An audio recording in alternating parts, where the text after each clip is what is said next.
சமூக வலைத்தளங்களில் எந்த பக்கம் போனாலும் இப்போ நம்ம கேள்விப்பட்டு இருக்கக்கூடிய ஒரே ஒரு பெயர் ரிஷி சுனக் அப்படிங்கிற இந்த நேம் தான். இந்தியாவை சேர்ந்த இவர் பிரிட்டனுக்கே பிரதமர் ஆயிருக்கார் அப்படின்னு இந்தியா முழுக்க நிறைய மக்கள் ரொம்ப பெருமிதம் அடைஞ்சிட்டு இருக்காங்க. ஸோ இவர் எப்படி பிரதமர் ஆனார், இவருடைய பின்னணி என்ன, இதுக்கு பின்னாடி இருக்கக்கூடிய சர்ச்சைகள் என்ன அப்படிங்கிறத இன்றைக்கி முழுக்க முழுக்க வீடியோவில் பார்க்கலாம்.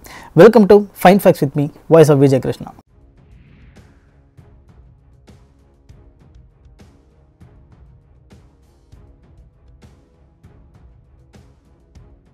ரிஷி சுனக் அவர்கள் இந்தியாவுடைய வம்சாவளியை சேர்ந்த ஒரு பர்சன். இப்போது பிரிட்டனே ஆளக்கூடிய அளவுக்கு ஒரு மிகப்பெரிய பதவியில், அதாவது பிரைம் மினிஸ்டர் அப்படிங்கிற பதவி அவர் கிடைச்சிருக்கு. இந்த மக்கள் எப்படி பார்க்குறாங்க அப்படிங்கிறப்ப, இந்தியாவை ஆட்சி செய்த அவர்களை இப்போ இந்தியாவுடைய வம்சாவளியை சேர்ந்த இந்த ரிஷி சுனக் அவர்கள் ஆட்சி செய்கிறது அப்படிங்கிறது இந்தியாவுக்கு மிகப்பெரிய ஒரு பெருமையாக இருக்குது. அது மட்டும் இல்லாமல் இவர் யார் அப்படின்னு பார்க்குறப்ப, இன்ஃபோசிஸ் அப்படின்னு சொல்லக்கூடிய ஒரு மிகப்பெரிய எம்என்சி கம்பெனி, அந்த எம்என்சி கம்பெனியுடைய கோஃபவுண்டராக இருக்கக்கூடிய நாராயணமூர்த்தி அவர்கள் இருக்கார் இல்லையா, ஸோ அவருடைய மருமகன் தான் இவர். ஸோ இவர் இந்த பதவி அடைஞ்சதுக்காக மிக பெருமையாக இருக்குது அப்படின்னு சொல்லிட்டு நாராயணமூர்த்தி அவர்களும் சொல்லியிருக்காரு. அதே மாதிரி இது இந்தியாவுக்கே பெருமை அப்படிங்கிறத நம்ம முதல்ல பார்க்கணும். யார் இவர், எப்படி இந்த அளவுக்கு ஒரு பிரிட்டன் நாட்டில் ஒரு மிகப்பெரிய பதவி இது எப்படி இவருக்கு கிடச்சிது அப்படிங்கிறத நம்ம பார்க்கலாம். ஃபர்ஸ்ட் இவர் இருக்கக்கூடிய அந்த கட்சி அப்படிங்கிறது கன்சர்வேட்டிங் அப்படின்னு சொல்லக்கூடிய ஒரு கட்சியில் தான் இவர் இருந்தார். இந்த கட்சி தான் இப்போ பிரிட்டன் ஆளக்கூடிய ஒரு கட்சியாகவும் இருக்குது. இந்த கட்சியிலே இதுக்கு முன்னாடி இவர் ஒரு போட்டியில் எல்லாமே கலந்துக்கிட்டு நிறைய தோல்வியும் முற்றிருக்காரு. பட் அதெல்லாம் தாண்டி அதுக்கப்புறம் தான் இவருக்கு இந்த நிலை அப்படிங்கிறது இப்போ கிடச்சிருக்கு. ரிஷி சுனக்குடைய ஏஜ் அப்படின்னு பார்த்தோம்னா இப்போ அவருக்கு 42 ஆகுது. 1980 பிரிட்டனில் இருக்கக்கூடிய சவுத் ஆம்டன் அப்படிங்கிற பகுதியில் தான் இவர் பிறக்கிறாரு. இவருடைய தந்தை பார்த்தோம் அப்படின்னா அவர் ஒரு மருத்துவர், ஒரு காமன் டாக்டராக இருக்கார் அவர். இவங்களுடைய தாயார் பார்த்தோம் அப்படின்னா ஒரு சொந்தமான மருந்தகத்தை அவங்க நடத்திட்டு வராங்க. ஸோ இப்படி ரெண்டு பேருமே ஒரு நல்ல பிஸ்னஸ் பண்ணக்கூடிய ஒரு ஃபேமிலியிலேருந்து தான் இவர் பிறந்திருக்காரு. இவங்களுடைய பேரண்ட்ஸ் கிழக்கு ஆப்பிரிக்கா அப்படின்னு சொல்லக்கூடிய அந்த பகுதியிலிருந்து தான் இந்த பிரிட்டனுக்கு இவங்க இடம் பெயர்ந்தவர்களாக இருக்காங்க. எப்படி அப்புறம் அவங்க இந்திய வம்சாவளியை சார்ந்தவர்கள் அப்படின்னு பார்க்குறப்ப, இவங்களுடைய பூர்வீகம் அப்படிங்கிறது முழுக்க முழுக்க இந்தியாவை சார்ந்து தான் இருந்திருக்கு. ஃபஸ்ட்டு இவங்களுடைய அப்பா அம்மாவை பொறுத்த வரைக்கும், அப்பா ஆப்பிரிக்காவில் இருக்கக்கூடிய கென்யாவில் பிறந்தவங்க, அம்மா பார்க்குறப்ப தான்சானியா அப்படின்னு சொல்லக்கூடிய அந்த இடத்துல பிறந்தவங்க. ஸோ அதுக்கப்புறம் இருவரும் திருமணம் பண்ணிக்கிட்டாங்க. ஸோ இப்படி தான் இவங்களுடைய தாயாரும் தந்தையாரும் திருமணம் பண்ணக்கூடிய அந்த ஒரு விஷயம் நடந்திருக்கு. ரிஷி சுனக்குடைய தாத்தா பாட்டி யாருன்னு பார்க்குறப்ப ராம்தாஸ் சுனக், சுகக் ராணி அப்படிங்கிறவங்க தான் இவருடைய தாத்தா பாட்டி. இவங்க தாத்தா எங்கே இருந்தார் அப்படின்னு பார்க்குறப்ப குஜ்ரன்வாலா அப்படின்னு சொல்லக்கூடிய பஞ்சாப் மாநிலத்தை சேர்ந்த ஒரு பகுதியில் இருந்திருக்காங்க. பட் இப்போ அந்த பகுதி இந்தியாவை சார்ந்ததாக இல்லை. ஏன்னா இந்தியா பாகிஸ்தான் அப்படிங்கிறத பிரித்தப்ப இது பாகிஸ்தானோடைய ஜாயின் பண்ணப்பட்டதாக சொல்கிறாங்க. ஸோ இந்த ஒரு காரணத்தினாலையும் ரிஷி சுனக் பாகிஸ்தானை சேர்ந்தவராக நிறைய பேர் சொல்கிறதா செய்திகள் வருது. ராம்தாஸ் சுனக் என்ன பண்ணுறாரு அப்படின்னா 1935களிலேயே கென்யாவுடைய கேபிட்டலாக இருக்கக்கூடிய நைரோபி அப்படிங்கிற பகுதிக்கு கிளர்க்காக ஒர்க் பண்ணுறதுக்காக போயிடுறாரு. அதுக்கப்புறம் 1937 சுகக் ராணி அப்படிங்கிறவங்கள இவருடைய தாத்தா திருமணம் செஞ்சுக்கிறாரு. ஸோ இப்படி தான் உங்களோட தாத்தா பாட்டி இந்தியாவிலிருந்து கென்யா வரைக்கும் போயிருக்காங்க. அதுக்கப்புறம் ரிஷி சுனக்குடைய பேரண்ட்ஸ் அங்கிருந்து இப்போ அவங்க சந்திச்சுக்கிட்டு திருமணம் ஆயிருக்கு. ஸோ அதுக்கப்புறம் இப்போ ரிஷி சுனக் இங்கே பிரிட்டனில் பிறந்திருக்காரு. ஸோ இப்படி தான் இந்தியாவிலிருந்து வந்த வம்சாவளி ரிஷி சுனக் அப்படின்னு எல்லாரும் சொல்றதுக்கான ஒரு காரணம் இதுதான். ரிஷி சுனக் அவர்களுடைய கல்வியை பொறுத்த வரைக்கும் சின்ன வயசுலேயே ரொம்ப நல்லா படிக்கக்கூடிய ஒரு ஸ்டூடெண்ட்டாக இருந்திருக்காரு அப்படின்னு சொல்கிறாங்க. நிறைய பெரிய பெரிய காம்படிஷன்ஸில் எல்லாமே பார்ட்டிசிபேட் பண்ணக்கூடிய ஒரு பர்சன். அது மட்டும் இல்லாமல் ஒரு நல்ல நாலேஜபிளான பர்சனாக இருந்திருக்காரு அப்படின்னு சொல்கிறாங்க. இவருக்கு எப்படி இந்த லீடர்ஷிப் கெப்பாசிட்டி வந்தது அப்படின்னு பார்க்குறப்ப அது அவருடைய பேஸ்லேருந்தே இருந்திருக்கு அப்படின்னு சொல்கிறாங்க.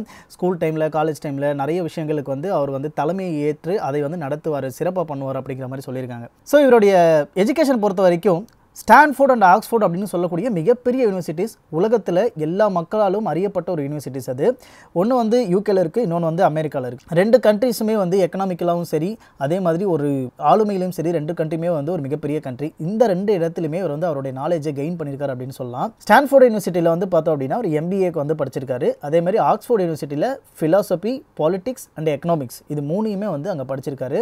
ஸோ இதெல்லாமே படித்ததுனால இவருக்கு அந்த அரசியல் ஈடுபாடு அப்படிங்கிறது அதிகமாகவே இருந்திருக்கு அப்படின்னு சொல்லலாம். நம்ம ஆல்ரெடி பேசியிருந்தோம், இன்ஃபோசிஸோடைய நாராயணமூர்த்தி அவர்களுடைய மருமகன் இவர். ஸோ அவங்களுடைய மகள் அக்ஷதா மூர்த்தி இருக்காங்க இல்லையா, அவங்கள தான் இவர் திருமணம் செஞ்சுருக்காரு. இவங்க எப்படி திருமணம் செஞ்சாங்க அப்படின்னு பார்க்குறப்ப இது ஒரு காதல் கல்யாணமாக தான் இருக்குது.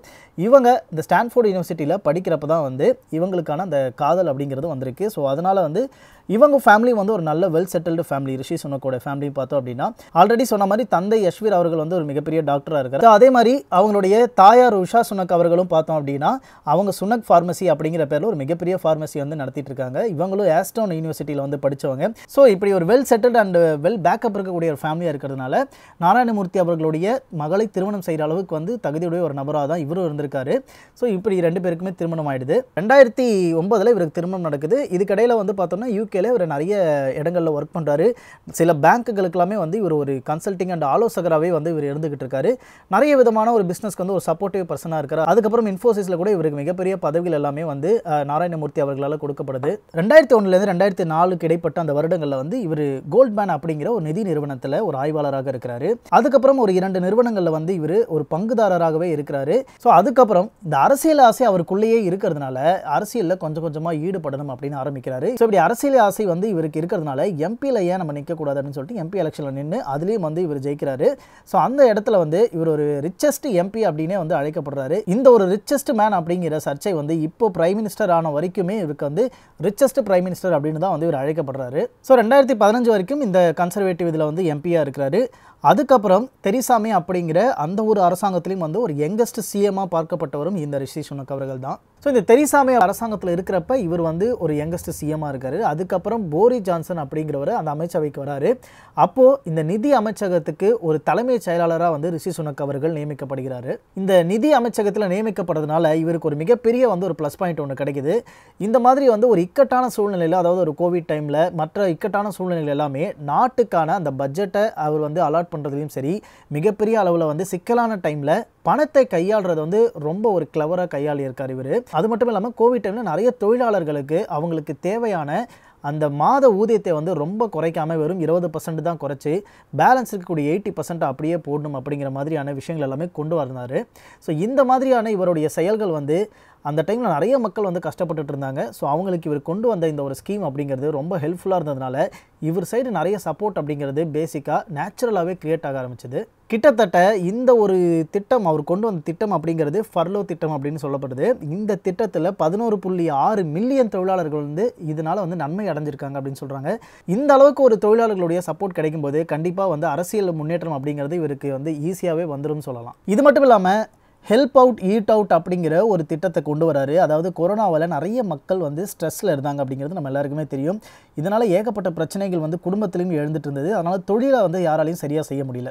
இது எல்லாத்தையும் சரி பண்ணணும் அப்படிங்கிறதுக்காக தான் ஹெல்ப் அவுட் ஈட் அவுட் அப்படிங்கிற இந்த ஒரு திட்டத்தை கொண்டு வராரு. அதாவது கொரோனா டைமில் இந்த மாதிரி ஒரு திட்டத்தை கொண்டு வரதுனால நிறைய எதிர்ப்புகள் அப்படிங்கிறது இவருக்கு கிளம்பிச்சு.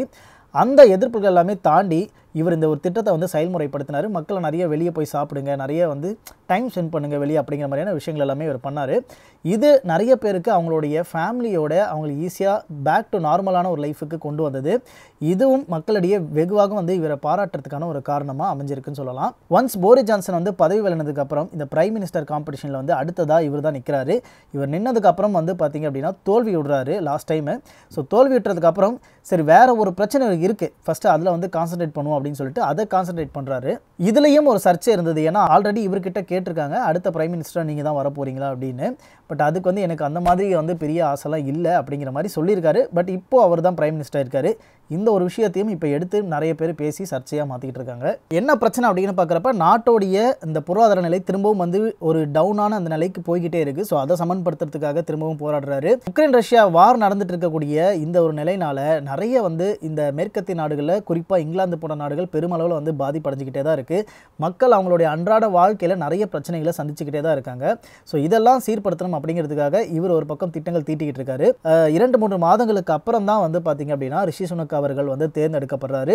ரிஷி சுனக்கை மக்கள் அதிகமாக நம்புறதுனால இவர் மேலே இருக்கக்கூடிய அந்த நம்பிக்கை அப்படிங்கிறது அசைக்க முடியாத அளவுக்கு தான் இருந்துகிட்டு இருக்கு. பிரிட்டனில் வாழக்கூடிய நிறைய தமிழர்களும் சரி, அங்கே இருக்கக்கூடிய நிறைய பிரிட்டன் மக்களும் சரி ரிஷி சுனக்கை நல்லாவே நம்புறாங்க. ஏன்னா அந்த அளவுக்கு அவருடைய திட்டங்கள் எல்லாமே இதுக்கு முன்னாடி சரியான வகையில் வந்து அவர் பண்ணியிருக்காரு அப்படிங்கிறது தான் காரணமாக இருக்குது. கிட்டத்தட்ட இவர் 3வது கன்சர்வேட்டிவ் பிரதமராக பதவியே இருக்கிறாரு. அது மட்டும் இல்லாமல் பிரிட்டனுடைய ஒரு யங்கஸ்ட் பிஎம் அப்படின்னா இவரை தான் சொல்லணும்.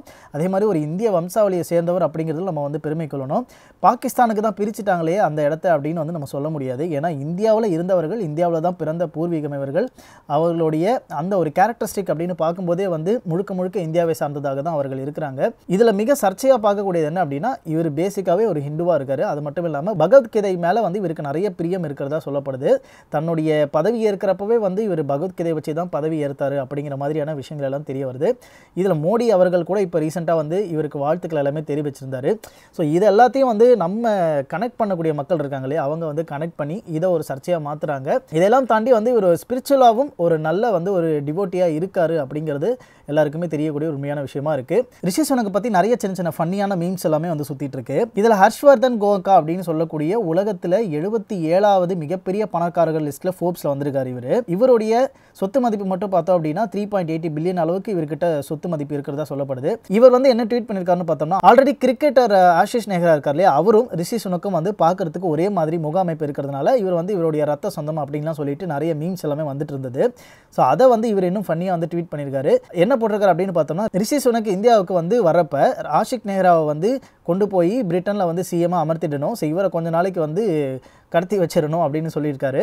ஸோ அவரை வந்து கொண்டு போய் பிரிட்டனில் வைக்கிறதுனால என்ன பண்ணணும் அப்படின்னா, கோஹினூர் வைரத்தை வந்து திரும்ப இந்தியாவுக்கு கொடுக்கணும் அப்படின்னு சொல்லிட்டு ஒரு பில் பாஸ் பண்ணிடுவார் அப்படிங்கிற மாதிரியான ஒரு ஃபன்னியான வந்து விஷயத்தை போட்டிருக்காரு. பட் ரிஷி சுனக் வந்து பிரிட்டனுக்கு பிஎம் ஆனப்போ எனக்கு ஃபஸ்ட்டு தோணு விஷயமும் அதுதான், கோஹினூர் வைரத்தை திரும்ப இந்தியாவுக்கு கொண்டு வந்துடுவாங்களா அப்படின்னு. உங்களை எத்தனை பேருக்கு இந்த விஷயம் தோணுச்சு அப்படிங்கிறத கண்டிப்பாக கமெண்ட் பாக்ஸில் மென்ஷன் பண்ணுங்கள். ஸோ இந்த மாதிரி ரிஷி சுனக் அவர்களை சுற்றி ஏகப்பட்ட ஃபன்னியஸ்ட் மீம்ஸ் எல்லாமே போயிட்டுருக்கு. பட் அதையெல்லாம் தாண்டி ஒரு இந்திய வம்சாவளியை சேர்ந்த இவர் இவ்வளவு பெரிய இடத்துல ஒரு பிரதமராக மாறியிருக்காரு அப்படிங்கிறது கண்டிப்பாக நம்ம எல்லாருமே பெருமைப்பட வேண்டிய ஒரு விஷயம் தான். இதுக்கு முக்கியமான ஒரு ரீசன் என்ன அப்படின்னா, அவருடைய ஸ்ட்ராங்கான பேஸ்மெண்ட், அந்த ஃபிலாசபி, எக்கனாமிக் அண்ட் பொலிட்டிக்ஸ், இது மூணுமே வந்து அவர் நல்லா கற்று வச்சிருக்காரு அப்படிங்கிறத நம்ம பார்க்க வேண்டிய விஷயம். ஸோ இவரை பற்றி இன்னும் இன்ட்ரெஸ்டிங்கான விஷயங்கள் உங்களுக்கு தெரிஞ்சிருந்தது அப்படின்னா அதையும் நீங்கள் கமெண்ட் பாக்ஸில் மென்ஷன் பண்ணலாம். இந்த வீடியோவை நிறைய பேருக்கு ஷேர் பண்ணிங்கன்னா சப்போர்ட்ஃபுல்லாக இருக்கும். தேங்க்ஸ் ஃபார் வாட்சிங் காவினி சேனலை சப்ஸ்கிரைப் பண்ணிக்கோங்க, பெல் நோட்டிஃபிகேஷனை கிளிக் பண்ணிக்கோங்க. பாய்.